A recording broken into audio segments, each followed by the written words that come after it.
नमस्कार, आदाब। Crime petrol dial 100 में आप सबका स्वागत है। जीवन जीने की जरूरतें जोड़ते जोड़ते जीवन गुजर जाता है और हाथ लगते हैं खुशियों के चंद लम्हे और टूटी बिखरी उम्मीदों के दिन, महीने और साल।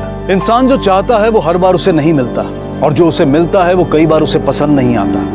ना चाहते खत्म होती हैं ना उम्मीदें। इसीलिए तो कहते हैं कि उम्मीद पर दुनिया कायम है। पर उम्मीद रखना अच्छा है, लेकिन गलत उम्मीद उतनी ही खतरनाक है। जुग जुग जिया सुललनवा भवनवा के भाग जागल हो। जुग जुग जिया सुललनवा भवनवा के भाग जागल हो।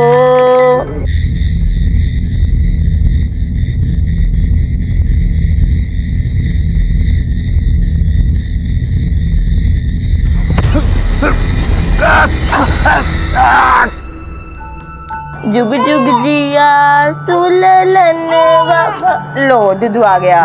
ललनवा लाल होई है फुलवा के दीपक, मनवा में आस जागल हो।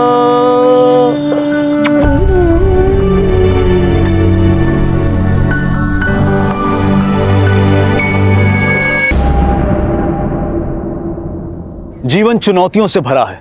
कोई भी लक्ष्य आसान नहीं है। इंसान अपने सपनों, अपनी उम्मीदों के बस्ते को अपने कंधे पर लादे निरंतर अपनी मंजिल की ओर भागता रहता है। कभी उम्मीदें जवाब दे जाती हैं, कभी प्रयास असफल हो जाते हैं और कभी कभी इंसान गलत रास्तों पर उम्मीद लगा देता है।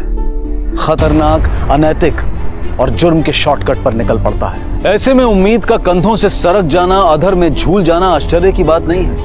मुंबई की इस अंडर कंस्ट्रक्शन साइट पर एक नौजवान की लाश झूल रही थी। जाने ये क्या माजरा था। सर प्रवीण कहीं नहीं मिल रहा है। वो कहीं नहीं मिल रहा है। मैंने हर जगह देख लिया उसे, वो कहीं नहीं मिल रहा है। ये प्रवीण क्या लगता है? मैं प्यार करती हूँ उसे। I love him. आप रिपोर्ट क्यों नहीं लिखते? रिपोर्ट लिखिए ना, उसे ढूंढिए। मैंने हर जगह देखा। वो रुकिए मैडम, गुमशुदगी की रिपोर्ट सूचना मिलने के 24 घंटे के बाद लिखी जाती है। तब तक सब्र कीजिए, आप आ जाएगा। क्या बकवास कर रहे हैं आप? उधर वो गुम हो गया, उसे ढूंढने की बजाय मुझे कानून बता रहे हैं। आप ढूंढिए उसे, ढूंढते क्यों नहीं उसे? क्या हो रहा है? क्यों शोर मचा रही हैं आप? Shut up! I said shut up! You shut up! ये थाना है, आपका घर नहीं। धीमी आवाज में बात करिए। और जोर से शोर मचाऊंगी, और जोर से, अगर आप प्रवीण को नहीं ढूंढेंगे तो। मनीषा, दूर रहना, मेरे पास मत आना। आप प्लीज प्रवीण को ढूंढिए। बहुत उछल-कूद कर रही है ना। लेके जाओ उसे, बुलाओ उसके माँ बाप को इधर। आप ढूंढते क्यों नहीं प्रवीण को? छोड़ो मुझे, प्रवीण को ढूंढिए आप। पुलिस वालों पे हाथ उठाया आपकी बेटी ने। माफ कर दीजिए सर, वो क्या है, जब उसको गुस्सा आता है तो उसका दिमाग खराब हो जाता है सर, बस। हमें माफ कर देना, बच्ची है। बच्ची नहीं है मैडम, अपने लवर की मिसिंग कंप्लेंट लिखवाने आई थी वो यहाँ। लवर? जी। कौन लवर सर? प्रवीण। प्रवीण? नहीं, प्रवीण तो भाई है उसका, अंशिका का चचेरा भाई। पर उसने तो हमें लवर बताया। नहीं सर, मुझे लगता है शायद सुनने में गलती हो गई है। वो उसका कजिन ब्रदर, मतलब मेरे बड़े भाई का बेटा है। अंशिका, प्रवीण क्या लगता है तुम्हारा?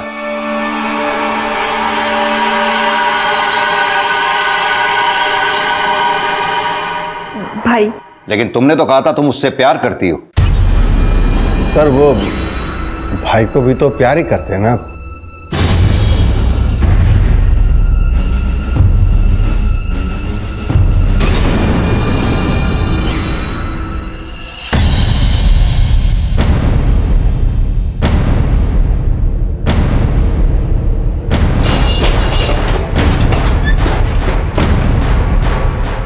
प्रवीण महाजन अभी तक आए नहीं सर, कल भी नहीं आए थे और उनका फ़ोन भी बंद आ रहा है। अपनी मैनेजर सोनम शर्मा को बुलाओ। सर सोनम मैडम भी नहीं आई अभी तक, 2 दिन से वो भी नहीं आई हैं।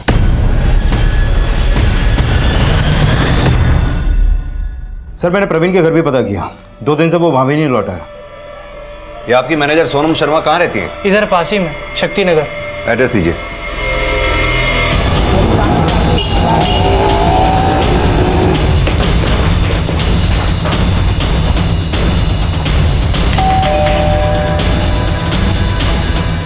आप बता सकते हैं कहाँ गए हैं ये लोग? जी मालूम नहीं सर, सूरज सुबह बच्चे को मेरे पास देके गया है और उसकी माँ सोनम 2 दिन से ऑफिस से लौटी नहीं है। कदम, सोनम को फोन लगाया था सर, पर रीचेबल नहीं है। उसके पति सूरज का? लगाता हूँ सर।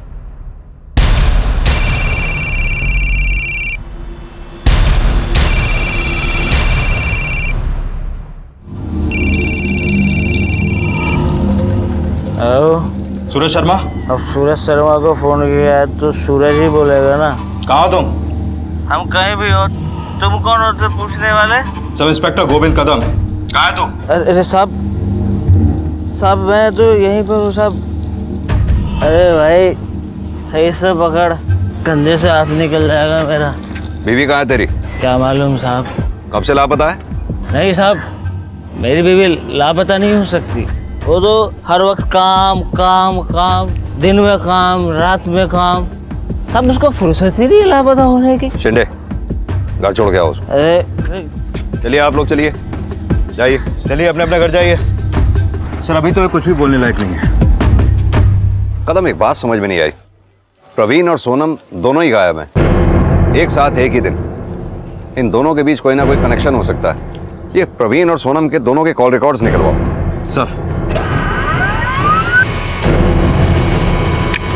सर ये सोनम और प्रवीण के कॉल रिकॉर्ड्स। इनके कॉल रिकॉर्ड्स के मुताबिक 17 तारीख को जिस दिन जिस वक्त से सोनम और प्रवीण गायब हुए, उन दोनों की फोन लोकेशन एक ही एरिया में थी, आनंद लोक में। और इन दोनों के फोन भी स्विच ऑफ एक साथ हुए। इन दोनों के बीच बातचीत का पैटर्न रेगुलर सा ही है, प्रवीण और सोनम।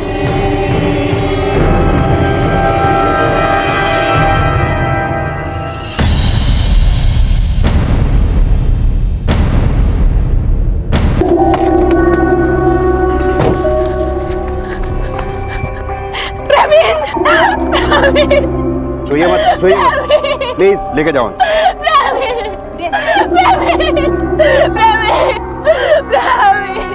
सर सुसाइड करने के लिए इतनी दूर आना बड़ा अजीब है। यहाँ आना इसका कोई डेली का रूटीन नहीं था। अब सवाल ये उठता है कि ये यहाँ खुद आया या इसे कोई लेके आया। तो सर फिर तो ऐसे सुसाइड या मर्डर कुछ भी कह सकते हैं। ये देखो, कमीज फटी हुई है, ये खरोंच के निशान। ऐसा लगता नहीं जैसे इसे यहाँ घसीट के लेके आया हो। हाँ सर। इस लड़की के भी कॉल रिकॉर्ड्स निकलवाओ। सर ये अंशिका के कॉल रिकॉर्ड। प्रवीण और अंशिका के बीच में काफी बातें होती थी। लगता है अंशिका और उसका कजिन प्रवीण एक दूसरे से काफी क्लोज थे। डेली 10 से 15 कॉल, कभी कभी तो घंटे घंटे पर बातें। लगता है इन दोनों के बीच में कोई चक्कर चल रहा था सर। तभी उस दिन अंशिका जब थाने आई तो प्रवीण को अपना लवर बता रही थी। मैं प्यार करती हूँ उसे, आई लव हिम। लेकिन माँ बाप को सामने देख के मुकर गई। अंशिका, प्रवीण क्या लगता है तुम्हारा? भाई मामला टेढ़ा है कदम, जरा होशियारी से। सर और हाँ, वो सोनम की कोई खबर? नहीं सर, अभी तक तो नहीं। हमने हर तरफ अलर्ट कर दिया। सर पापा ने मरवा दिया प्रवीण को। पापा ने? क्यों? मैं और प्रवीण एक दूसरे से बहुत प्यार करते थे। लेकिन तुमने तो उस दिन बोला था कि प्रवीण तुम्हारा कजन है, भाई है वो तुम्हारा। हाँ सर, उस दिन पापा सामने थे तो उनके डर से बोला। पापा की नज़र में, दुनिया की नज़र में रिश्ता गलत है, इसीलिए तो पापा ने पहले उसे बिजनेस से निकाला और उसके बाद उसे मरवा दिया। और ये सोनम, वो भी तो प्रवीण के साथ काम करती थी, गायब है वो भी। जानती हो उसे? हाँ सर जानती हूँ। वो तो सिर्फ प्रवीण की एम्प्लॉय थी और उससे ज्यादा कुछ नहीं जानती सर। तो सर पापा ने प्रवीण को मरवा दिया। एक बेटी अपने बाप पर हत्या का आरोप लगा रही थी। एक लड़की अपने भाई के साथ प्रेम संबंध को जायज बता रही थी। क्या प्रवीण की हत्या और सोनम की गुमशुदगी के बीच में कोई संबंध है?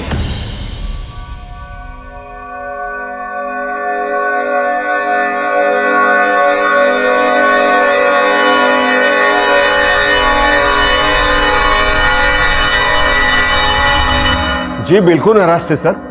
आप ही बताइए, किसी भाई बहन के बीच अगर ऐसा रिश्ता होगा तो कौन बर्दाश्त करेगा सर? समाज में उठना बैठना बंद हो गया था सर। इसीलिए आपने अपने भतीजे को मार डाला। अरे नहीं नहीं सर, बिल्कुल नहीं। आप ही की बेटी आपके भतीजे की हत्या के लिए आप दोनों को जिम्मेदार ठहरा रही है। अरे पागल है सर मेरी बेटी, मैं सच कहता हूँ। वो कुछ भी करती है, कुछ भी बोलती है, उसका दिमाग ठीक नहीं है सर। ठीक है, आप जा सकते हैं। Okay sir. इनकी बेटी अंशिका का दिमाग वाकई में सही नहीं लगता, कुछ भी कर सकती है वो। कदम, कहीं ऐसा तो नहीं ये तीन तरफा प्यार मोहब्बत का चक्कर हो? मेरा मतलब सोनम, अंशिका और प्रवीण के बीच। लेकिन सर इन तीनों के कॉल रिकॉर्ड्स और फोन लोकेशन डिटेल्स में तो ऐसा कुछ सामने नहीं आया। कदम, आज का अपराधी बहुत स्मार्ट है। क्राइम लोकेशन पर वो फोन नहीं लेके जा सकता। ठीक है सर, मैं इंक्वायरी करता हूँ। खासतौर से सोनम के बारे में उसकी भी कोई खास जानकारी नहीं है हमारे पास। Sir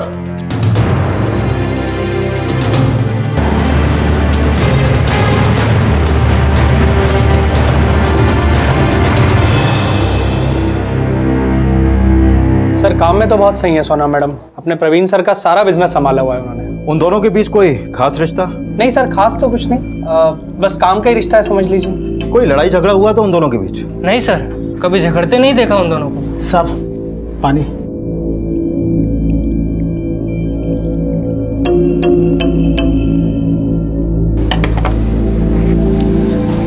thank you. सुनो। जी साहब। क्या बात है? देखो डरने की कोई जरूरत नहीं, जो भी बताओ। साहब मैं बहुत छोटा आदमी हूँ साहब। कुछ नहीं होगा, बोलो। साहब ये सोनम शर्मा है ना साहब, बहुत चालू है साहब। चालू मतलब? साहब पहले है ना महाजन साहब के यहाँ आई थी, मैं भी वहां था साहब।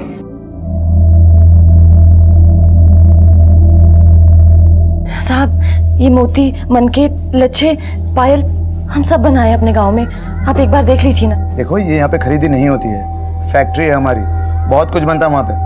तुम इसे कहीं और ले जाकर बेचो, ठीक है? साहब हमें नौकरी दे दीजिए ना, हम बड़े अरमान लेकर आए अपने गांव से। नौकरी वोकरी नहीं है मेरे पास। साहब भले 4 पैसे कम दे दीजिएगा, पर हमें काम पर रख लीजिए, हमें बहुत जरूरत है काम की। अरे बोला ना नौकरी वोकरी नहीं है मेरे पास, चलो जाओ। पर साहब। माथुर साहब वो परचेस वाली फाइल सुबह रेडी करके रखना, बड़े साहब मांगेंगे।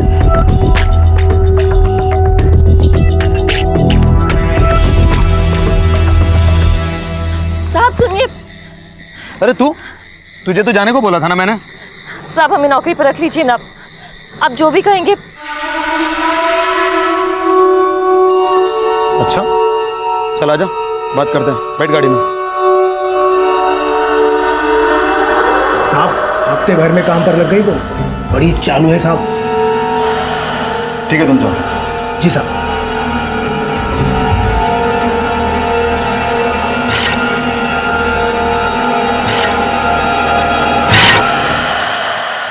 साहब झूठ बोल रहा है चपरासी, सब जलते हैं मेरी बीवी से साहब। जलते थे?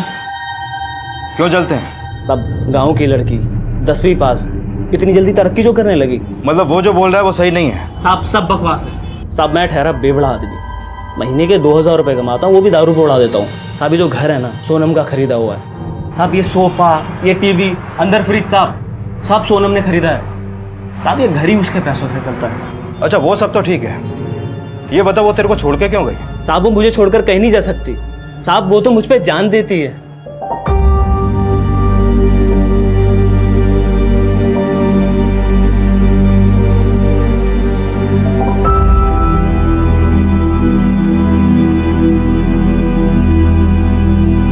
तुम अपना बिल्कुल ध्यान नहीं रखते, यहाँ तबीयत तुम्हारी खराब होती है और जान मेरी निकल जाती है।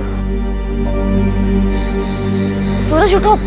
उठो चलो घर चलते हैं। अरे आ गई मेरी सोनम। हाँ आ गई तुम्हारी बीवी, उठो।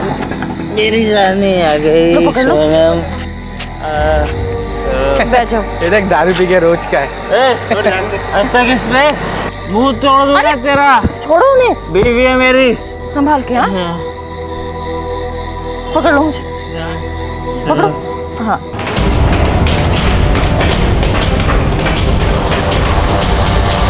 सर वो चपरासी बिल्कुल झूठ बोल रहा है, सोनम जी का काम देख के ही मैंने उन्हें यहाँ पे काम पे रखा था, काफ़ी मेहनती है वो। सर एक बात कहूँ, यहाँ पे काफ़ी लोग हैं जो सोनम जी की तरक्की से जलते थे, और ये जो चपरासी है ना 2 नंबरी आदमी है सर, वो सिर्फ और सिर्फ सोनम जी से बदला निकाल रहा था। किस बात का बदला? रंगे तो पकड़ा था उसे चोरी करते हुए सोनम जी ने। पवन रुको। क्या हुआ मैडम? क्या ले जा रहे हो इसमें? खोलते मैडम, खाली डब्बा है। खोल के दिखाओ। खोल के दिखाओ। कुछ नहीं है मैडम। तो खोल के दिखाओ, लाओ। क्या हुआ मैडम? ये डब्बा है। हाँ सनक सवार थी, कईयों ने तो उसे बोलते हुए सुना था यहाँ पे। क्या? यही कि सोनम जी को और प्रवीण जी को छोड़ेगा नहीं, सबक सिखाएगा। सर मुझे तो लगता है ये चपरासी ने ही सोनम जी का और प्रवीण जी का कुछ किया है। को मुझसे गलती हुई थी, मैंने चोरी की थी और मैं उसके लिए माफ़ी भी मांग चुका था साहब, लेकिन क्या साहब मैं इसके लिए किसी को मारूंगा क्या साहब? मैं अपने बच्चे की कसम खाता हूँ साहब, मैंने किसी को नहीं मारा है साहब। मैनेजर झूठ बोल रहा है। मैंने आपको बताया ना साहब, मैनेजर का और सोनम का रिश्ता था साहब, उसका वो चक्कर चल रहा था उसका। मैनेजर तो क्या साहब, उसने महाजन साहब को भी नहीं छोड़ा साहब। क्या? हाँ साहब, परवीन साहब ने अपना काम अलग से नहीं किया था साहब, वो भी महाजन साहब के साथ ही काम करते थे जब उनकी कंपनी नहीं बनी थी। काका ये पिछले हफ्ते की सेल पिछले 4 महीने में सबसे ज्यादा। गुड। अरे तुम रहने दो ना, हम बनाते हैं। वेल डन, बधाई हो भाई। काका बधाई मुझे नहीं, इसे दीजिए। ये सोनम है, पिछले हफ्ते ही आई है, बहुत मेहनत कर रही है। सर मैंने इसे काम पे लगाया है। सर शक्कर 1 चम्मच ना। हाँ, लेकिन तुम्हें किसने बताया कि मैं सिर्फ 1 ही चम्मच लेता हूँ? काका सब पता है इसे, काफी टैलेंटेड है, ऑफिस का काफी काम संभाल रखा है इसने। गुड। आइए दिनेश जी। सर ये आपकी चाय। Thank you.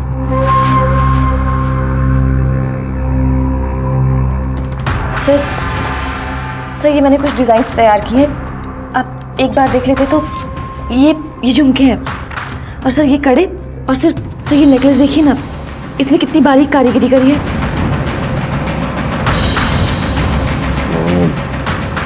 एक काम करो, ये कार्ड रखो, सामने कॉल करो। महाजन साहब के साथ शाम को ही एक मुलाकात के बाद सोनम की काया पलट हो गई थी।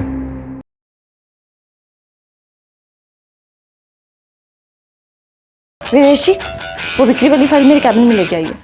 Okay ma'am. 1 कप चाय 3 चम्मच चीनी के साथ।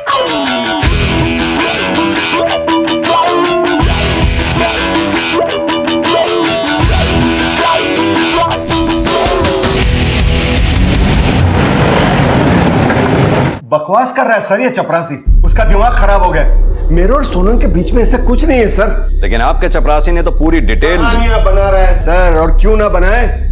सोनम ने उसे चोरी करते हुए रंगे हाथ पकड़ लिया था। ये डब्बा है? हाँ, चोरी कर रहे थे। क्या हुआ सोनम, क्या हो रहा है? देखिए सर, चोरी कर भाग रहा था। चोरी करके भाग रहा था? इन्वेंट्री में मिल नहीं रहा था, मुझे इस पर शक हुआ, तलाशी ली, सब इसके पास मिला। कभी नहीं चोरी करता है। रुक, पुलिस को फोन लगाओ। तेरे जैसे हरामखोर लोगों को तो पुलिस के हवाले कर देना चाहिए। फोन लगाओ। जाने दीजिए ना साहब, जाने दीजिए ना साहब। सर ये तो सोनम का दिल अच्छा था, मैंने सोनम और प्रवीण के कहने पे ही उससे पुलिस के हवाले नहीं किया था, नौकरी से निकाल दिया बस। अब वो प्रवीण की कंपनी में उधर चला गया, इसलिए बदला निकाल रहा है मुझसे और मेरी कंपनी से।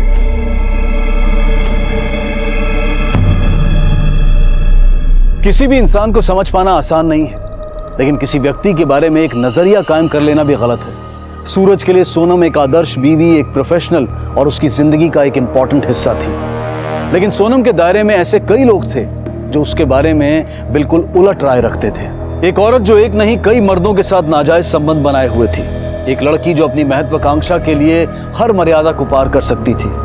पुलिस के लिए सोनम की सच्चाई साबित करना, सोनम की गुमशुदगी और प्रवीण की हत्या की गुत्थी को सुलझाना निहायत जरूरी था। घर और ऑफिस के अलावा बस अब एक पड़ोसी बचा था जो पुलिस को सोनम के बारे में सही तस्वीर दिखा सकता था।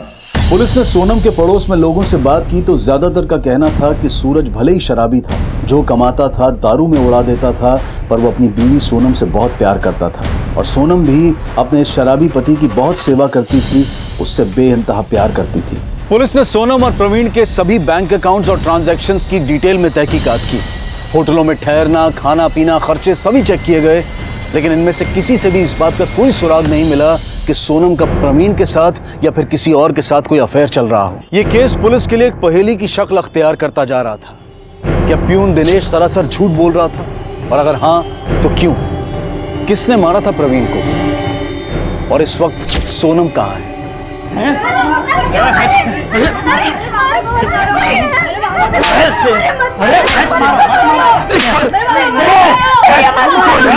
तेरी जबान खींच लूंगा। पुलिस को क्या बक रहा था? तेरी जबान खींच लूंगा मैं। साहब वो आदमी झूठा है, 1 नंबर का चोर है। तब आपको मालूम है सोनम ने ना चोरी करते हुए पकड़ा था उसको ऑफिस में। मैंने खुद ही बोला था ना साहब, मैंने चोरी की थी साहब, पर इसका ये मतलब नहीं कि मैं कुछ भी गलत करता रहूंगा साहब। और जिसने मलाई खाई है साहब वो खुद से कैसे मानेंगे साहब? साहब एक बार मुझे जाने दो उस चपरासी के पास, इतना मारूंगा उस चपरासी को, मेरी सोनम का नाम खराब किया। अंधा है साहब वो बेवड़ा उस औरत के प्यार में अंधा है, और वो उसकी औरत एक नंबर की चालू है साहब। मैं तो बोलता हूँ साहब उसका परवीन साहब से चक्कर चल रहा था साहब, नहीं तो परवीन साहब उसे अपनी नई कंपनी में क्यों लेकर आते, वो भी 3 गुना तनख्वाह में साहब।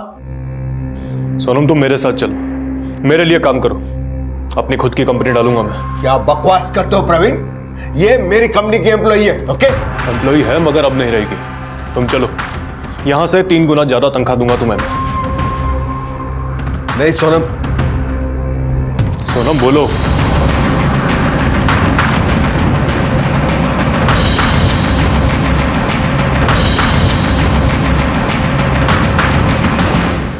साहब इलाज कराओ उस चपरासी का, दिमाग खराब हो गया उसका। मेरी सोनम अपनी मेहनत और हुनर से ऊपर आई है साहब। मैं कहाँ कहता हूँ साहब कि मेहनत और हुनर नहीं था उस औरत में, मेहनती भी थी और हुनर भी था उसमें। अब आप ही बोलो साहब, कोई इतने कम समय में इतनी जल्दी तरक्की कैसे कर लेगा? चालू पन्ने से साहब आप एक बार उस सोनम को पकड़ो साहब, उसके बाद में सच का सच और झूठ का झूठ सब पता चल जाएगा। अगर मेरी बात गलत निकले ना तो आपको जूता और मेरा सर साहब।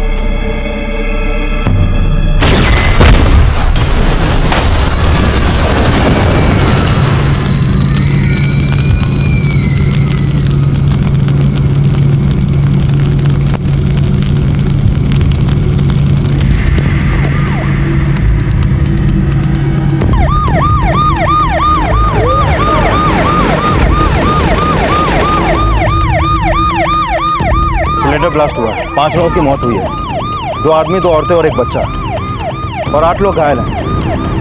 सर एक अजीब बात सामने आई है। क्या? एक बॉडी के पास कुछ चीज़ें मिली हैं, एक आईडी लेडीज पर्स और एक मोबाइल। आईडी किसकी है? सोनम शर्मा का, और शायद मोबाइल भी उसी का है।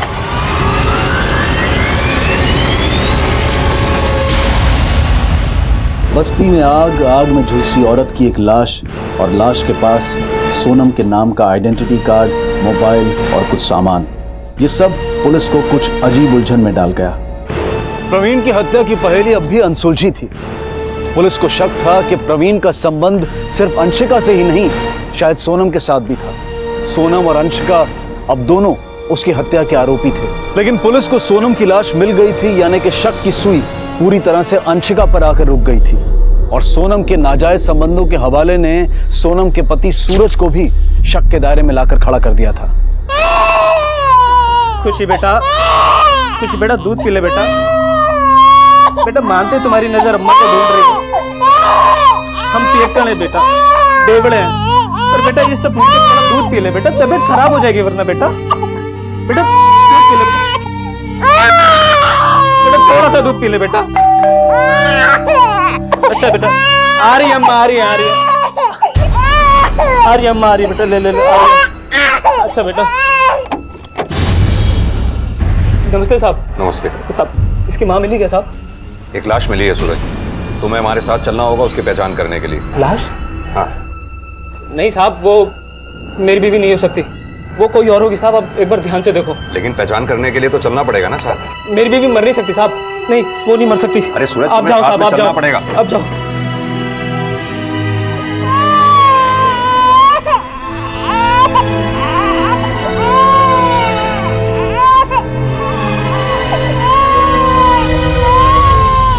या तो ये कुछ छुपा रहा है, या फिर इसे अपनी बीवी की गुमशुदगी और मौत से कोई लेना देना नहीं है। कदम, मुझे तो अब भी ये मामला 3 लोगों के बीच का लगता है, अंशिका, सोनम, प्रवीण, जिसमें से 2 लोग मारे जा चुके हैं, और अब हमारे सवालों का जवाब तीसरा जना ही दे सकता है।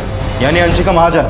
करेक्ट। एक काम करो, तुम सोनम के परिवार में से किसी को भी बुला के उस लाश को आइडेंटिफाई करवाओ। मैं इस अंशिका महाजन से बात करता हूँ। सर। तुम फ्रेंड हो इसके? जी सर। बॉयफ्रेंड? नहीं सर, सिर्फ फ्रेंड्स। एक्चुअली हम कॉलेज में साथ में। तो प्रवीण की हत्या में तुम भी इसके साथ? ये क्या बोल रहे हैं सर आप? मैं प्रवीण की हत्या करूंगी? मैं उससे प्यार करती थी, बहुत प्यार करती थी, उसी प्यार के लिए अपनी फैमिली से लड़ रही थी। और सोनम? मैं नहीं जानती उसे, मैं बस इतना जानती हूँ कि वो पापा की कंपनी में काम करती थी और प्रवीण के साथ। देखिए सर, हम आपको पहले भी बता चुके हैं, 17 को जिस दिन प्रवीण की डेथ हुई थी उस दिन हम कॉलेज में थे। और 20 को? 20 तारीख को? सर 20 तारीख को क्या हुआ था? 20 तारीख को सोनम की लाश मिली थी हमें, वो भी जली हुई। सर सोनम का पति। हमारी जाति का नहीं था सूरज, फंसाया था उसने हमारी बेटी को और यहाँ भाग आया शहर में। पूरी बिरादरी में मुंह दिखाने लायक नहीं रहे साहिब हम। बिरादरी से बाहर निकाल दिए गए थे, इज्जत उछल गई थी हमारी। और वो बेवड़ा कोई काम नहीं करता था, उल्टा मेरी बेटी कमा के खिलाती थी उसको, और बदले में वो क्या देता था? लात घूंसे। झूठ बोल रहा है साहब बुढ़ा। हाँ, हम दोनों गांव से भागे थे, पूरा समाज हमारे खिलाफ हो गया था, तो हमने भाग के शादी कर ली। पर ये क्या इज्जत की बात कर रहे हैं? मेरी बीवी मुझे कमा के खिलाती थी तो पैसे तो उनको भी भेजती थी। बेटी का दिया हुआ खा रहे थे तब इज्जत नहीं गई उनकी। नोच नोच के खा गए साहब अपनी बेटी को। तो क्या हो गया, बेटी से जो पैसे ले लिए तो? और वैसे भी बेटी की कमाई पर माँ बाप का हक होता है ना साहब। बेटी हमें अपनी मर्जी से पैसे भेजती थी साहब, हमने कभी मांगे नहीं उससे।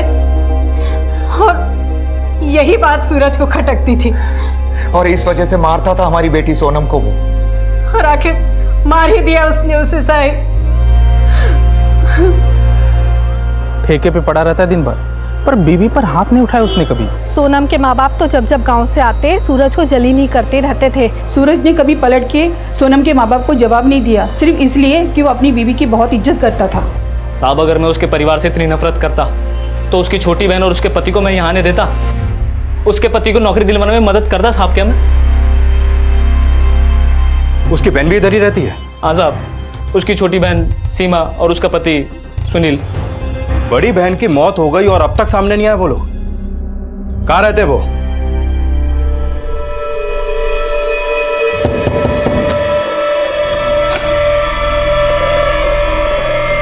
नमस्ते साहब। ये सोनम शर्मा की बहन इधर ही रहती है? जी साहब। बुलाइए उसको, हमें कुछ बात करनी है। वो तो इधर नहीं है। तो कहाँ गए फिर? हमको पता नहीं है साहब, हम खुद ड्यूटी करके 5 दिन के बाद लौटे हैं। इधर आए तो देख के ताला मार के कहीं निकली हुई है। हम पूछे था आस पड़ोस में, पर किसी को पता नहीं कहाँ गई साहब। काम क्या करते हो तुम? हम तो ट्रक चलाते हैं साहब, मुंबई से लखनऊ। सोनम की अपनी सगी बहन सीमा लापता पाई गई। 2 हत्याएं, एक गुमशुदगी और कई नाजायज संबंध। क्या इन सब के बीच में कोई रिश्ता है? सर, सीमा के पड़ोस में पता किया, उधर बता रहे 20 तारीख को शाम में सीमा घर में ताला लगा के निकल गई थी। मतलब कि जिस रोज बस्ती में धमाका हुआ? जी सर। सर, सीमा के कॉल रिकॉर्ड के मुताबिक उसके फोन की लास्ट लोकेशन उसी एरिया की थी जहां पे धमाका हुआ, उसी दिन, धमाके से कुछ देर पहले। सर, आपको नहीं लगता कि यह धमाका एक एक्सीडेंट नहीं बल्कि एक साजिश के तहत किया गया है? हो सकता है इसमें सीमा का हाथ हो। लेकिन सीमा सोनम का मर्डर क्यों करेगी? बहनों में कोई रंजिश रही होगी। एक काम करो, सीमा के फोटोग्राफ्स आसपास के थानों में सर्कुलेट करवाओ, खासतौर से पब्लिक ट्रांसपोर्ट पे लगवाओ। शायद किसी ने उसे शहर छोड़कर जाते हुए देखा हो। सर, एक बात और, सीमा के कॉल रिकॉर्ड में सोनम के ऑफिस का भी नंबर मिला है। लेकिन ये सीमा के कॉल रिकॉर्ड्स में सोनम के ऑफिस का नंबर आया कैसे? हाँ सर, जानता हूँ इसको। 3 महीने पहले सोनम मैडम लेके आई थी इसको, कुछ काम चाहिए था। तो मिला कहाँ? प्रवीण सर बोले कि रख लो, बट सर बहुत ही बकवास वर्कर थी, 1 नंबर की कामचोर और आलसी। क्या है ये? सारा का सारा माल डिफेक्टिव है। तुम्हें काम पे रखा क्यों था मैंने? कि क्लाइंट के पास सारा माल जांच परख होने के बाद जाए, और तुमने क्या भेजा उनको? ये सब सारा माल वापस आ गया और वो अपने पैसे वापस मांग रहे हैं। पर सर मैंने तो जांच की थी। बकवास बंद करो और निकल जाओ यहाँ से। पता नहीं कहां से आ जाते हैं।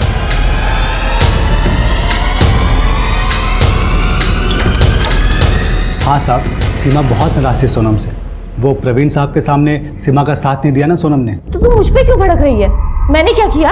यही तो, तूने कुछ नहीं किया। तो मैं क्या करती? गलती तो थी ना तेरी। तूने क्लाइंट को सारा गलत माल दे दिया। तेरी वजह से हमारी कंपनी को पता है कितना नुकसान हुआ है। हमारी कंपनी? बढ़िया कंपनी वाली? शर्म नहीं आती तुझे? उसने तेरी बहन के मुंह पर थूक दिया और तू उसकी तरफदारी कर रही है। अरे थोड़ी तो शर्म कर। और सुन तो, कहीं तेरा कोई चक्कर वक्कर तो नहीं चल रहा उसके साथ? चुप कर, क्या बक रही है तू? सर, लड़ाई तो हुई थी पर बाद में दोनों में सुलह हो गई थी। दोनों बहनों में बड़ा प्यार था साहब। क्या दीदी, अभी भी नाराज हो क्या मुझसे? माफ कर दो ना। तुम तो जानती हो ना, जब मुझे गुस्सा आता है तो मेरा दिमाग खराब हो जाता है। तो इलाज करा ले अपने दिमाग का। वो भी करा लूंगी ना, पर अभी तो माफ कर दो। चाहे तो 2 थप्पड़ मार लो मुझे, मार लो मुझे, तुम्हारा जी हल्का हो जाएगा। पर प्लीज मुझे माफ कर दो ना। छोड़। माफ किया ना? कर देना। अब तो बिट्टू भी बोल रही है ना। किया माफ? किया ना? किया? कर देना। किया ना। सर सुलह तो हो गई, पर यह भी तो हो सकता है कि वो सब दिखावा हो और सीमा के मन में फिर भी नाराजगी रह गई हो। पर कदम, ये अपराध अकेले सीमा के बस का नहीं, जरूर किसी ने उसका साथ दिया होगा। ये सीमा के कॉल रिकॉर्ड्स दोबारा चेक करने होंगे हमें। बिस्किट खाएगी बेटा, बेटा बिस्किट खा बेटा, बिस्किट खा बेटा।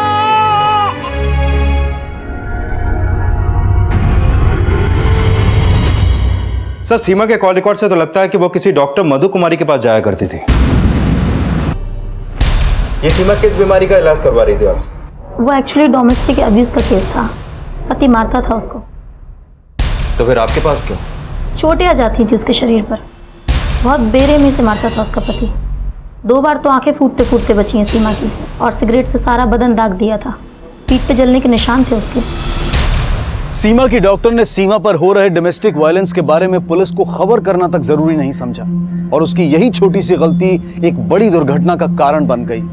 समाज अगर ना जागे तो एक छोटे से जख्म को भी पूरे शरीर में फैलते देर नहीं लगती, फिर वो चाहे शराब का जहरी क्यों ना हो। खुशी बेटा, खुशी मेरी बेटी गाना सुनेगी, लोरी सुनेगी मेरी अच्छी। देख बेटा बम्बी की लोरी बेटा। खुशी कहाँ है बेटा? बेटा खुशी, खुशी, खुशी बेटा, खुशी बेटा, खुशी, खुशी।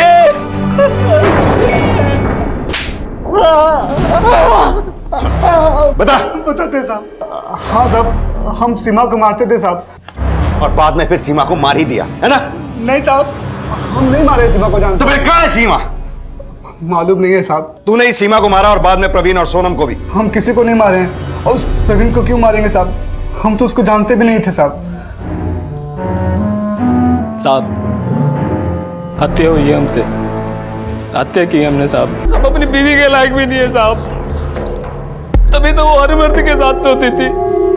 प्रवीण, महाजन, मैनेजर, सबके साथ बिस्तर गर्म किया उसने साहब। पर साहब मुझे लगा कभी तो उसकी पैसों की भूख, बड़ा बनने की भूख खत्म होगी, और वो सिर्फ मेरी होगी। इसलिए साहब इंतजार करता रहा उसका, पीता रहा, झूठी उम्मीद में जीता रहा कि कभी तो लौटेगी सोनम अपने सूरज के पास।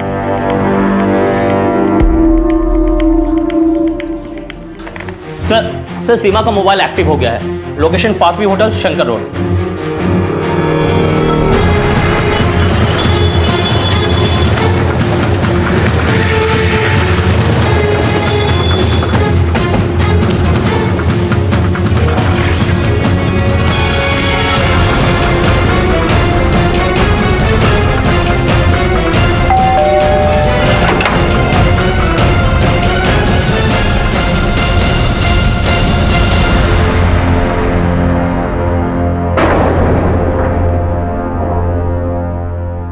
साहब मैं अच्छे से जानती हूँ अपने पति को, वो बहुत प्यार करता था मुझसे।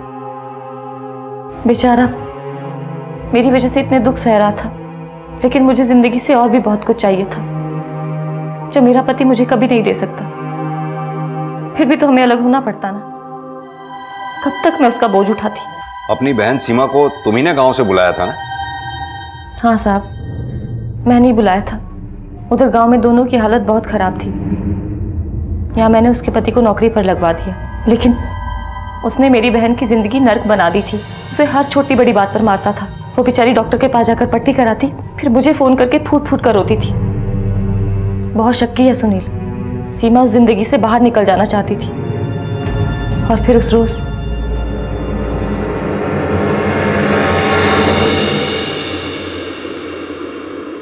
कहाँ रह गई थी तू? मैं कब से तेरा इंतजार कर रही थी। तू आज ही यहाँ से निकल जा, मैंने तेरा सब इंतजाम कर दिया है। तू यहीं रुक, मैं तेरे लिए बस की टिकट लेकर आती हूँ। जल्दी आना। हाँ जल्दी आऊंगी। वापस आ रही थी तो मैंने देखा कि सीमा का पति सुनील बस्ती से जा रहा था।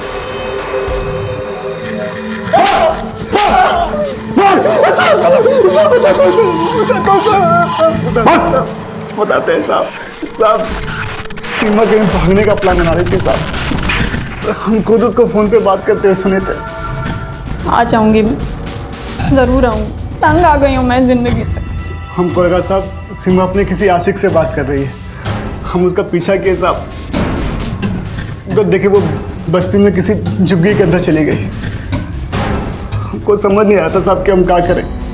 उधर बाहर एक गैस का सिलेंडर पड़ा था साहब, उसका गैस निकल के तीली मार दिया साहब।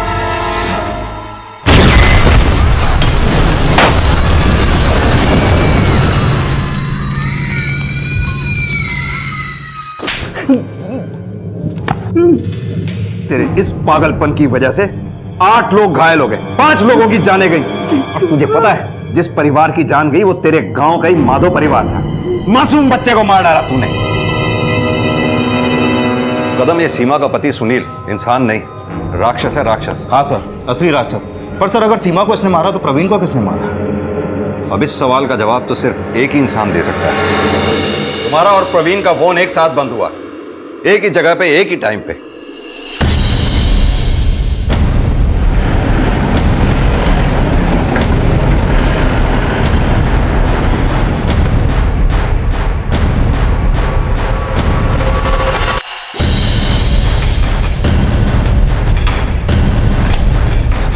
सर आप कौन है? क्या हुआ? मोनिशा, इनको भी लेके चलो, सब पता चल जाएगा। मुझे क्यों पकड़ रहे हैं? अब छोड़िए। हाँ, प्रवीण को मारने के लिए मैंने ही सोनम को पैसे दिए थे, 50 लाख। बेटी को बचाना चाहती थी मैं। पापा के डांट फटकार का कोई असर नहीं पड़ रहा था उस पर। प्रवीण को कंपनी से निकाल दिया, फिर भी मिलते रहे दोनों। और सोनम ही क्यों? पैसों की बहुत भूखी थी वो, और फिर इस जिंदगी से निकल के कहीं और जाना चाहती थी वो, और पैसों के बगैर ये मुमकिन नहीं था। तब बताऊंगा। और हाँ, अगर पुलिस को खबर करी तो ये फोटो हर मोबाइल पे नजर आएंगी। ये काम होने के बाद बस शहर से निकलना बाकी रह गया था, लेकिन उससे पहले मुझे सीमा का इंतजाम करना था। तू 7 बजे बस्ती पहुंच जाना, वो अपने गांव के माधव चाचा है ना, उनके घर में आ जाना। पर वहाँ मुझे किसी ने पहचान लिया तो बिल्कुल भी चिंता मत कर। माधव चाचा के यहाँ उनकी बीवी, उनका बच्चा और उनका साला है। मैंने उसे अपने रिश्तेदार के घर बस्ती में बुला लिया, वहाँ से उसे नासिक भेज देती। लेकिन शाम जैसे ही मैं वापिस आई, सोनम मर गई थी। मुझे यही दुनिया को दिखाना था और मैं वहाँ से छुपती छुपाती भाग गई। लेकिन जिस भविष्य की उम्मीद थी वो, और उसी भविष्य की उम्मीद में तुमने लाशें बिछा दी, अपना बसा बसाया घर तबाह कर लिया। सफलता जरूरी है, पर गलत तरीके से सफलता नहीं, विनाश हाथ लगता है।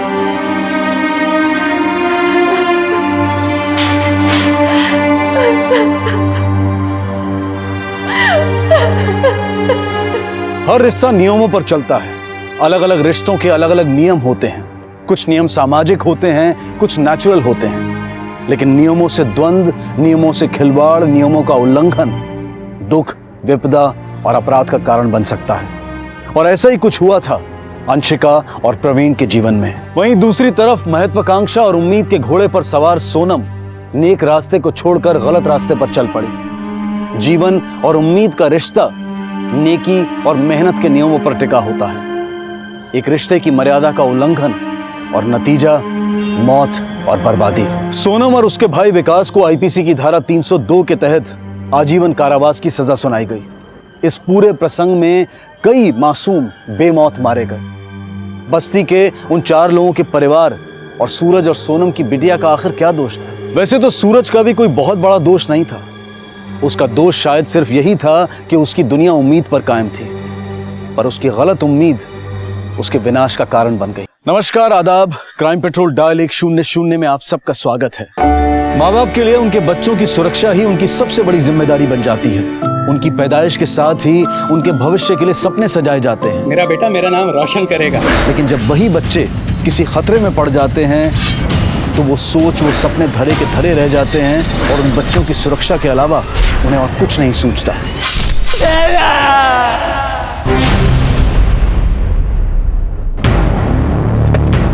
मेरा 18 साल का इकलौता लड़का रोहन कल से घर नहीं लौटा।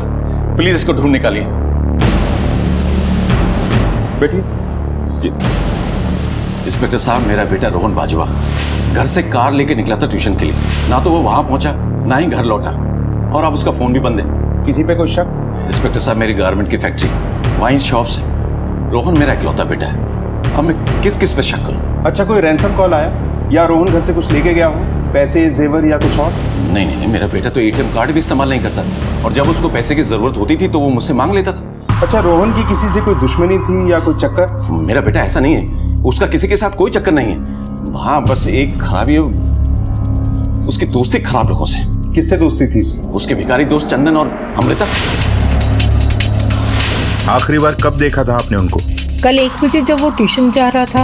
आप रोहन की गाड़ी की डिटेल, रोहन का नंबर और उसके दोस्तों का नंबर लिखवा दीजिए। हम उसे ढूंढने की हर मुमकिन कोशिश करेंगे।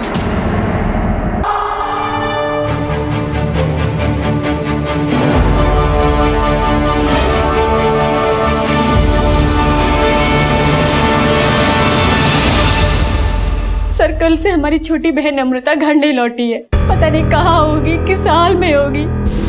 मर जाए वो तो अच्छा है, बहुत लड़कों के साथ घूमने लगी थी।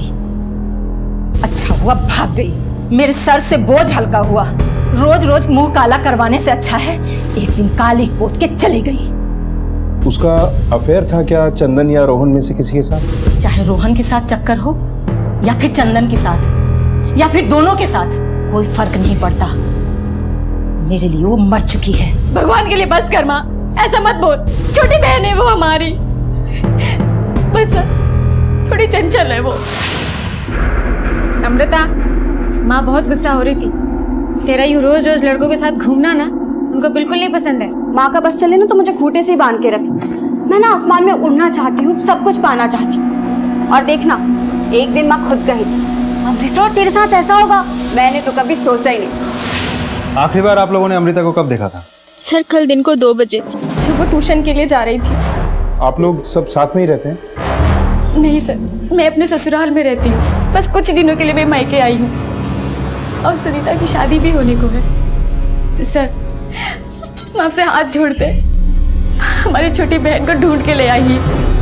पुलिस को अब भी पूरा यकीन नहीं था कि ये एक किडनैपिंग का केस है, लेकिन उन्होंने तहकीकात में अपनी पूरी जी जान लगा दी। तुम चिंता मत करो, हम देखते हैं जाकर के उसको। नमस्ते साहब। क्या चंदन यहीं रहता है? हाँ साहब, और वो कल रात से घर ही नहीं लौटा है। हमने सोचा कि दोस्तों के यहाँ पढ़ाई करने गया होगा। वो अक्सर रात को दोस्तों के यहाँ पढ़ाई के लिए रुक जाता है और सुबह वहीं से कॉलेज भी चला जाता है। लेकिन सर, इस बार तो उसने आने में बहुत ही देर कर दी है। हम उसका नंबर भी लगा रहे थे पर वो भी बंद आ रहा है। हम आप ही के पास आ रहे थे। उसकी जिंदगी में सिर्फ पढ़ाई है, दिमाग बहुत तेज है हमारे चंदन का। पापा, ये देखो मेरा रिजल्ट है, मैं आज फिर से फर्स्ट आ गया क्लास में। अरे ये तो बहुत बड़ी बात है चंदन, शाबाश। मेरा बेटा मेरा नाम रोशन करेगा। कल ट्यूशन गया था, तब से घर नहीं लौटा हमारा चंदन। अच्छा, क्या आपको लगता है कि अमृता का चंदन और रोहन दोनों में से किसी के साथ कोई अफेयर है क्या? साहब, आप ये सब हमसे क्यों पूछ रहे हैं? जी नहीं साहब, चंदन और अमृता के बीच ऐसा कुछ भी नहीं है। हमारे बेटे का ध्यान तो पढ़ाई में लगा रहता है। हाँ, रोहन और अमृता के बीच कुछ हो तो मैं कह नहीं सकता। नेगी, तीनों में एक बात कॉमन है, तीनों आखिरी बार घर से ट्यूशन के लिए निकले थे। घर से कार लेके निकला था ट्यूशन के लिए। सर, कल दिन को 2 बजे, और वो कल रात से घर ही नहीं लौटा है। ये कैसे मुमकिन है कि 3 दोस्त एक साथ ट्यूशन के लिए निकले और एक साथ गायब हो गए? और तीनों के मोबाइल फोन्स भी तब से ही स्विच ऑफ आ रहा है। और इनके कॉल रिकॉर्ड्स की क्या सिचुएशन है? सर, कॉल रिकॉर्ड्स और लोकेशन डिटेल्स आज रात तक मिल जाएगी। तीनों में से कल कोई भी ट्यूशन नहीं आया। क्या इससे पहले भी तीनों ने एक साथ ट्यूशन से स्किप किया था? बहुत बार तो नहीं, मगर हाँ, अगर तीनों में से कोई एक भी ट्यूशन स्किप करता है तो बाकी दोनों भी स्किप कर देते हैं।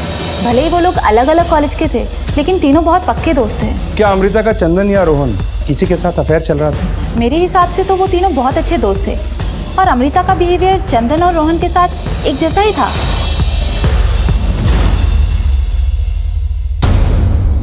चितवर, अच्छा तो यहाँ से बनाया गया मेरे बेटे को उठाने का प्लान है ना? सारे के सारे भिखारी आपस में मिले हुए। हम तो हमारी बहन अमृता, चंदन और रोहन का कैसे पता लगाएं ये बात करने आए हैं।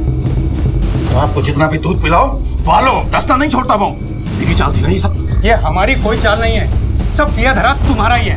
तुम यही चाहते थे ना कि तुम्हारा बेटा गरीबों से दोस्ती ना रखे, इसलिए ये सब तुमने करवाया है अपने पैसे और ताकत के दम पर। जीतपाल, अगर मेरे बेटे का बाल भी बांका हुआ ना तो तेरे घर की ईंट से ईंट बजा दूंगा मैं।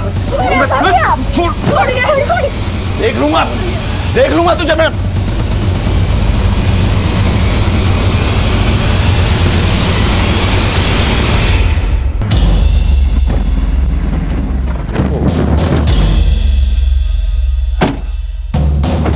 सर यही लोकेशन है जहाँ 13 अप्रैल को तीनों की लास्ट लोकेशन ट्रेस की गई है 6 बजे। लेकिन इस एरिया की अच्छी तरह से तलाशी लेनी होगी। ओके सर, चलो।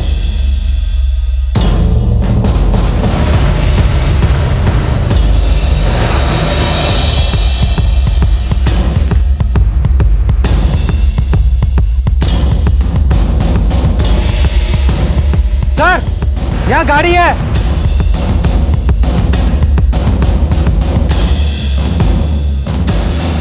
तलाशी लो गाड़ी की। सर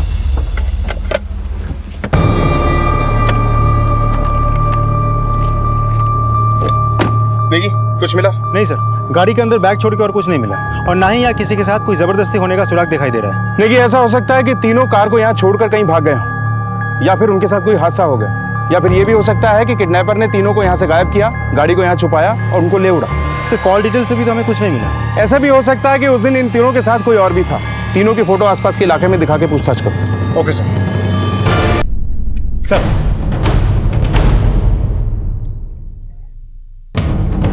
ये देखिए सर, हमने सभी सीसीटीवी फुटेज खंगाल ली, लेकिन कुछ हाथ नहीं लगा। रोहन को कोई फॉलो नहीं कर रहा था सर। कहीं इस किडनैपिंग के पीछे चंदन या अमृता में से तो कोई नहीं है? सर चंदन के बारे में तो नहीं पता, लेकिन उसके पिता जीतपाल के बारे में कुछ अहम बातें पता चली है। सर 6 साल पहले जीतपाल बलवंत की गारमेंट फैक्ट्री में हैंड प्रिंट का काम करने वाला एक बढ़िया कारीगर हुआ करता था, लेकिन एक रात उस फैक्ट्री में चोरी हुई, जिसके लिए बलवंत ने जीतपाल को और साथ में 4 और लोगों को जिम्मेदार ठहराया और काम से निकाल दिया, जिनमें से जीतपाल एक है। और साथ ही साथ उसने ये भी ठान ली कि उन 5 लोगों को शहर में कहीं भी काम ना मिले। उसके बाद से जीतपाल छोटा मोटा काम करके अपना घर चला रहा है सर। इस जीतपाल के पास बहुत ही ठोस वजह है रोहन को किडनैप करने की। उठा के लाओ उसे। Yes sir. हमें तुम्हारी और बलवंत की दुश्मनी के बारे में पता चल चुका है। तुम लोगों ने जानबूझकर अपने बेटे चंदन को उसी ट्यूशन में भेजा जहां रोहन पढ़ता था। फिर तुमने चंदन को रोहन से दोस्ती करने के लिए कहा, और जब रोहन चंदन पे आंख मूंद के विश्वास करने लगा, तब तुमने चंदन से बोल के उसका किडनैप करवा दिया। साहब मुझे समझ नहीं आ रहा है आप क्या कह रहे हैं, मगर हमारे बेटे का इसमें कोई हाथ नहीं है। एक बार पहले ही बलवंत हमारी जिंदगी खराब कर चुका है और वो दोबारा हमारी जिंदगी खराब करना चाहता है। साहब हमसे कुछ भी छुपाने की कोशिश मत करना। साहब हमारा बेटा पढ़ाई में बहुत तेज है, उसके भविष्य पर ही हमारी कई उम्मीदें टिकी हुई हैं। हम भला अपने बेटे से ही ऐसा काम क्यों करवाएंगे जिससे उसका ही भविष्य खराब हो।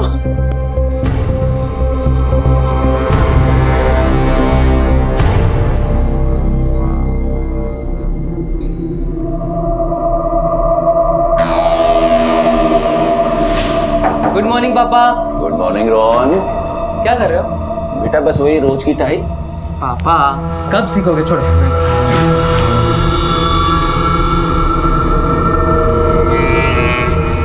All set.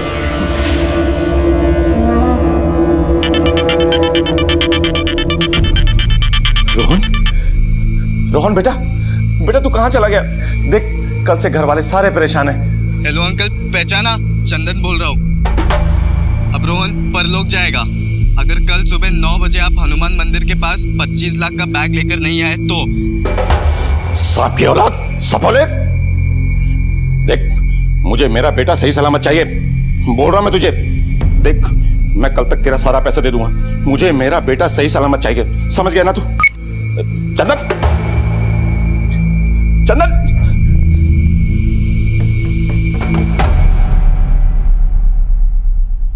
ठीक है, टेबल पे रखो। Yes sir.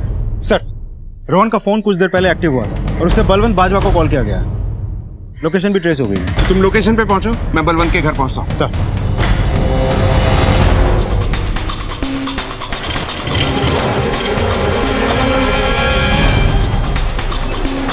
सर ये वही जगह है जहां रोहन का फोन एक्टिव हुआ था। अगर कॉल यहां से हुआ है तो वो तीनों भी कहीं आसपास होंगे। ये एरिया तो रुड़की सहारनपुर बॉर्डर पे है और इस 40 किलोमीटर के हाईवे पे करीब 23 गांव हैं। अगर हम सभी थानों से पुलिस बुलाकर भी यहाँ खोजने बैठेंगे तो कम से कम 6 महीने बीत जाएंगे। चेतन, हमें आसपास के थानों से सभी क्रिमिनल्स के रिकॉर्ड चाहिए जो चोरी, किडनैपिंग और मर्डर के मामले में अटके हैं।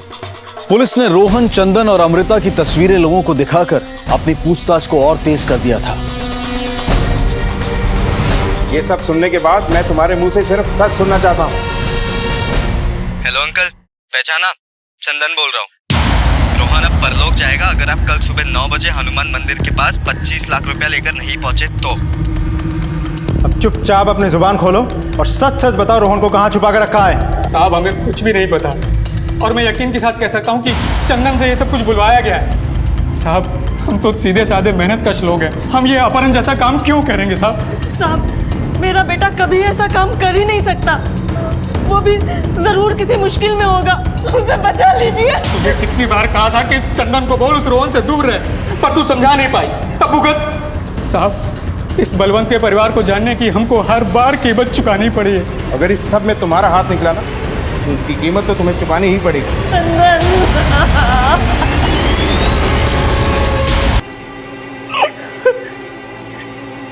चुप हो जा सारिका, चुप हो जा। इंस्पेक्टर साहब, वो सड़क छाप चंदन का किया धरा है सब कुछ। मुझे तो पहले से ही शक था। चंदन के परिवार वालों को उठाइए आप और दिल से खातिर कीजिए, सब उगल देंगे वो। पुरानी दुश्मनी निकाल रहे हैं हमसे वो। हमें पता है क्या करना है, सब पे नजर है हमारी। रोहन और अमृता के सामने शक की सुई चंदन पर घूमी, लेकिन उसने सच बता दिया कि ये किडनैपर्स की चाल थी। क्या चंदन सच कह रहा था? और दूसरी तरफ पुलिस के सामने चंदन और रोहन के परिवारों के बीच की रंजिश भी सामने आने लगी थी। पुरानी दुश्मनी निकाल रहे हैं हमसे वो। इस बलवंत के परिवार को जानने की हमको हर बार कीमत चुकानी पड़ी है। क्या ये सच में एक दोस्त की दगाबाजी थी या फिर एक बाप ने दोस्ती का सहारा लेकर अपनी दुश्मनी को अंजाम देना चाहा था, या फिर इस सब के पीछे किसी और का ही दिमाग चल रहा था? पुलिस इस राज से पर्दा हटाने के लिए एड़ी चोटी का जोर लगा रही थी। लोकेशन से रोहन का मोबाइल ट्रेस हुआ था। उस लोकेशन के 40 किलोमीटर के दायरे में आने वाले सभी पुलिस स्टेशन से क्रिमिनल्स के रिकॉर्ड मंगवा लिए हैं। सब पे नजर भी रखी हुई है, लेकिन इसमें काफी वक्त जाएगा सर। और लास्ट फोन कॉल लोकेशन में पहुंच के भी हमने पूछताछ की, कुछ पता नहीं चला। देखिए, इन किडनैपर्स को हमें फिरौती लेते हुए ही पकड़ना है सर।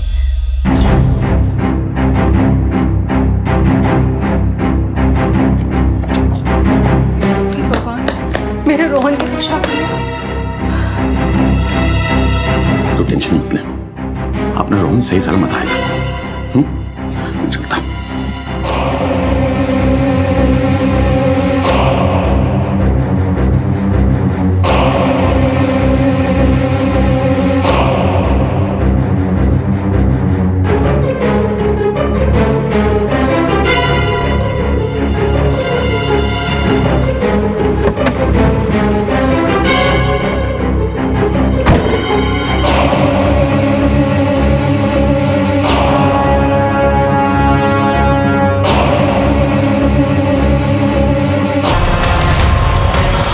लगता है किडनैपर नहीं आएगा।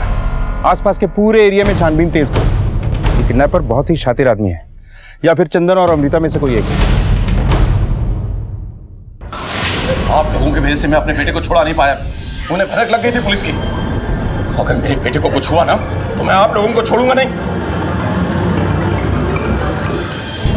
साहब, मुझे पूरा यकीन है ये सब खुद बलवंत का ही किया धरा है। लेकिन बलवंत खुद अपने ही बेटे को किडनैप क्यों करवाएगा? सर, हो सकता है किडनैपिंग बस उसकी एक चाल हो, अमृता और चंदन को रोहन के रास्ते से हटाने की। आखिर बलवंत की अमृता और चंदन से क्या दुश्मनी हो सकती है? दुश्मनी नहीं साहब, नफरत थी उसे अमृता और चंदन से। और एक बार तो उसने आपके लिए सारा इंतजाम किया हुआ है, चिंता मत कीजिए। आइए तो सही। नमस्ते अंकल। नमस्ते। एक सेकंड रुको, मैं फोन करता हूँ। कहाँ जा रहे तुम लोग?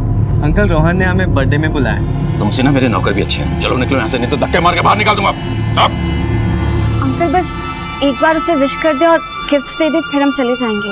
इतनी बेइज्जती होने के बाद भी चंदन ने रोहन की दोस्ती नहीं तोड़ी साहब। दोनों को बहुत नाज था अपनी दोस्ती पर, पड़ गई भारी। साहब, ये बलवंत ने किया है। अपनी जिद पूरी करने के लिए वो किसी भी हद तक गिर सकता है। अपनी बहन अमृता के गायब हो जाने से फिक्रमंद अनीता और सुनीता रोजाना पूछताछ के लिए पुलिस स्टेशन आती थी। हम आपसे आपके पति बलवंत बाजवा के बारे में जानना चाहते हैं। जी पूछिए। आखिर ऐसी क्या वजह थी कि बलवंत को अमृता और चंदन दोनों से इतनी नफरत हो गई थी? रोहन उन दोनों के ऊपर कुछ ज्यादा ही खर्च करने लगा था। यहाँ तक कि कभी कभी तो वो उनके ऊपर 50,000 रुपए तक खर्च कर देता था। और उसके पापा को इस बात का यकीन हो गया कि वो उसके नहीं, उसके पैसों के दोस्त हैं। तो ये वजह थी बलवंत की अमृता और चंदन से नफरत करने की? जी, पर आप ये सब क्यों जानना चाहते थे? ये जानने के लिए कि लोग बलवंत से और बलवंत लोगों से इतनी नफरत क्यों करता है। बलवंत को लगता है कि चंदन और अमृता रोहन के केवल पैसे के ही दोस्त हैं। उसके भिखारी दोस्त चंदन और अमृता, तुमसे ना मेरे नौकर भी अच्छे हैं। चलो निकलो यहाँ से, नहीं तो धक्के मार के बाहर निकाल दूंगा। उसे उनसे खतरा महसूस होता है। चांसेस हैं कि इसमें बलवंत की ही कोई चाल हो। हमें किसी भी पॉसिबिलिटी को अनदेखा नहीं करना है। सर किडनैपर्स भी पैसे लेने नहीं आए, मतलब बलवंत का पैसा उसी के पास है। कहीं ऐसा तो नहीं कि उसी ने किडनैपिंग के आड़ में अमृता, चंदन और उसके परिवार वालों को सबक सिखाने के लिए काम किया हो? हाँ बोल। सर यहाँ एक बच्चे की डेड बॉडी मिली है। क्या? ठीक है, हमारे गाड़ी को रुड़की सहारनपुर हाईवे पे ले लो।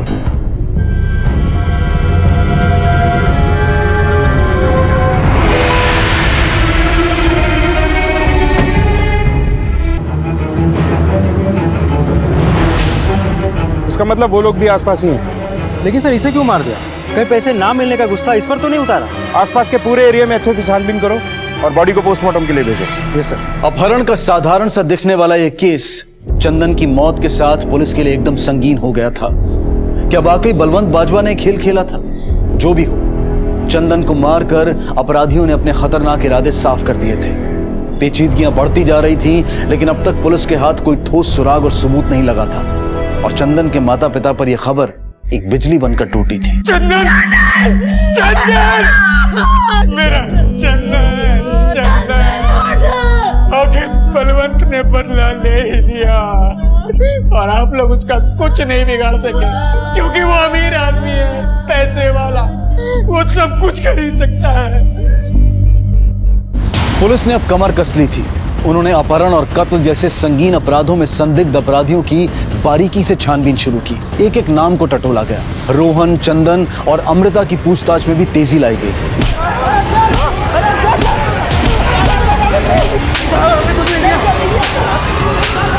सर हमने बलवंत बाजवा के कॉल रिकॉर्ड से लेकर हर एक मूवमेंट को ट्रैक किया, लेकिन अभी तक ऐसा कुछ भी निकल के सामने नहीं आया जिससे ये साबित हो सके कि सबके पीछे बलवंत का हाथ है। अब तक हमारा शक इन तीनों की आपसी रंजिश या परिवार वालों पे रहा है, लेकिन ऐसा भी तो हो सकता है कि सब के पीछे कोई ऐसा हो जो या तो इनकी फैमिली के बहुत करीब हो या इन तीनों दोस्तों के। एक काम करो, इनके घर पर आने जाने वाले हर आदमी पे नजर रखो। Okay sir. पुलिस ने इन तीनों परिवारों के साथ मिलने जुलने वाले हर इंसान पर नजर रखी। कोचिंग सेंटर्स भी खंगाले गए और पुलिस की ये छानबीन कुछ हद तक कामयाब साबित हुई। सर कोचिंग क्लास के टीचर रेनू ही है जो तीनों परिवार के साथ रेगुलर कांटेक्ट में है। इस टीचर की पूरी डिटेल निकालो, पता करो कि इसके साथ कौन कौन है। इस सब में ये अकेली है या इन तीनों बच्चों में से कोई इसके साथ मिला हुआ है? Okay sir. सर हमने कोचिंग सेंटर के बारे में वहाँ के स्टाफ और कुछ और लोगों से पूछताछ की और साथ ही रेनू के बैंक से भी पता लगवाया तो पता चला कि कोचिंग सेंटर के नाम पे 50 लाख रुपए का कर्जा लिया गया है। देखिए, हो सकता है इस किडनैपिंग के पीछे ये ट्यूशन टीचर रेनू ही है। हो सकता है सर। ये देखिए, रेनू शर्मा लगातार इस आदमी के साथ कांटेक्ट में है। इसका नाम है रघु। एटम टू मर्डर, चोरी ऐसे केसेस में कई बार ये पकड़ा जा चुका है। सर इस रघु और रेनू शर्मा के बीच काफी कॉल्स हुए हैं। उठा के लाओ दोनों को। Yes sir.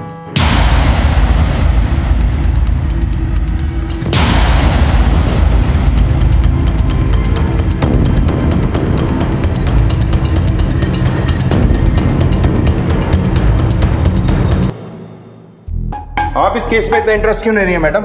क्या प्लानिंग है आपकी? सर मैं तो बस अमृता के लिए परेशान थी। रोहन और चंदन भी मेरे ही कोचिंग सेंटर के स्टूडेंट हैं। ऐसे वक्त पे मेरा फर्ज बनता है कि मैं उनके परिवार के साथ खड़ी रहूं।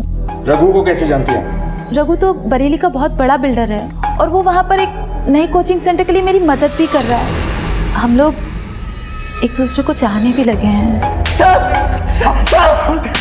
मुझे माफ कर। सच बता, तो मार मार के तेरी हड्डियां तोड़ दूंगा। रघु के बारे में बाकी की जानकारी मैं दे दूं आपको। रघु मेरठ का हिस्ट्री शीटर है। उसके ऊपर चोरी, धोखाधड़ी और अटेम्प्ट टू मर्डर के कई चार्जेस हैं। पिछले 2 सालों से वो वांटेड भी है।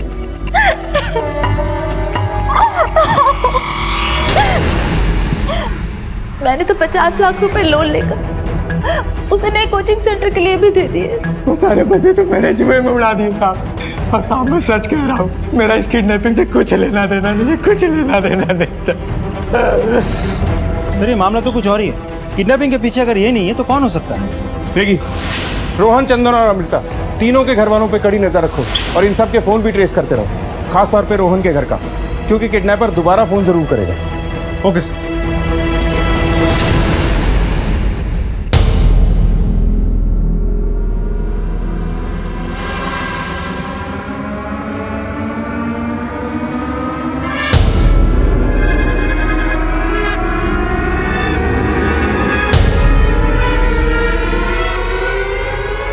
अगर अपने बेटे रोहन को जिंदा देखना चाहते हो तो इस बार 50 लाख रुपए पुराने पुल पर लेकर आना, और गलती से भी अगर पुलिस को इस बार बताया तो हम रोहन को जिंदा नहीं छोड़ेंगे।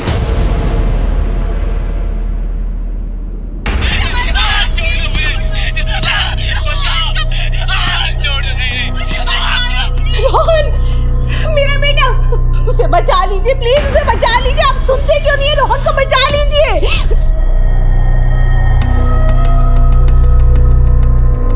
ओके, ठीक है सर। खबरी से पता चला है कि राजू नाम के बंदे से फेक सिम कार्ड लिए गए हैं। एक काम करो, राजू की दुकान से इशूड सभी one time use mobile connections के लोकेशन ट्रेस करो। हो सकता है ये हमें उसके पास ले जा सके। Okay sir.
मैंने कुछ नहीं किया, मैडम मुझे छोड़ दो।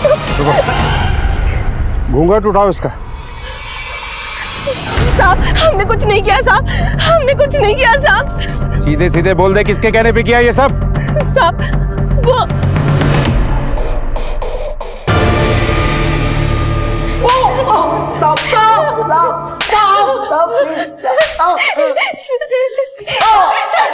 सर मत मारिए, मैं सब बता। साहब मेरे पति को नया धंधा शुरू करना था और सुनीता की शादी के लिए भी पैसे चाहिए थे, इसीलिए पैसों का इंतजाम करने के लिए हम दोनों ने ये सब किया सर। मैंने काम अपने दोस्त पूरा उसकी बीवी रेशमा को सौंपा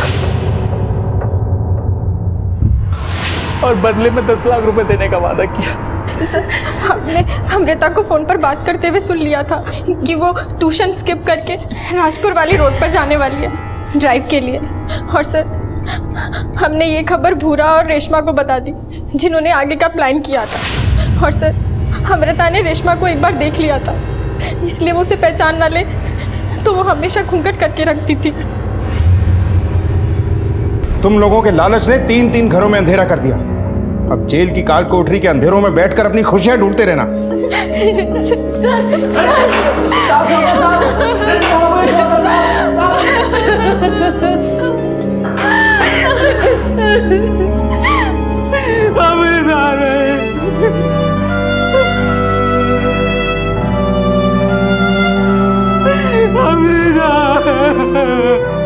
विश्वास, भरोसा, ये वो शब्द हैं जिनकी नींव पर रिश्तों की इमारत खड़ी होती है, और अगर एक भी ईंट खिसक जाए तो या तो इस इमारत में दरारें पड़ जाती हैं या फिर पूरी की पूरी इमारत ढह सकती है। तीनों दोस्तों की दोस्ती की इमारत काफी मजबूत थी, लेकिन इतनी मजबूत नहीं थी कि अपने अंदर शक को न पनपने दे। पहले रोहन और अमृता ने चंदन पर और फिर रोहन ने अमृता की दोस्ती पर शक किया, और ये शक इन तीनों की जिंदगियों को बर्बाद कर गया। अनीता और सुनीता ने अपनी जिंदगी को संवारने के लिए अपनी बहन अमृता के अमीर दोस्त रोहन को निशाना बनाया, लेकिन उनके लालच की इस चक्की में अमृता भी पिस गई। 3 जिंदगियां और उनके परिवार तबाह हो गए, उनके सपने चकनाचूर हो गए। अपने बच्चों की खुशियों और उनके भविष्य की चिंता में लगे माता पिता को उनकी मौत ने हिलाकर रख दिया। ये माँ बाप का कर्तव्य है कि वो अपने बच्चों को हर सुख सुविधा प्रदान करने की कोशिश करें, लेकिन बच्चों का भी ये फर्ज है कि वो कोई ऐसा कदम ना उठाएं जिससे उनके माँ बाप या वो खुद किसी तकलीफ में आ जाए। इसी विचार के साथ अब मैं अनूप सोनी आपसे विदा लेता हूँ। फिर मुलाकात होगी अगले एपिसोड में एक और चौंका देने वाले केस के साथ। तब तक अपना और अपने परिवार का ख्याल रखें और देखते रहें क्राइम पेट्रोल डायल 100। सबक एक को, सीख हम सबको। जय हिंद। क्राइम पेट्रोल के और भी दिलचस्प कहानी देखने के लिए हमारे चैनल को सब्सक्राइब करें और बेल आइकॉन दबाना न भूलें।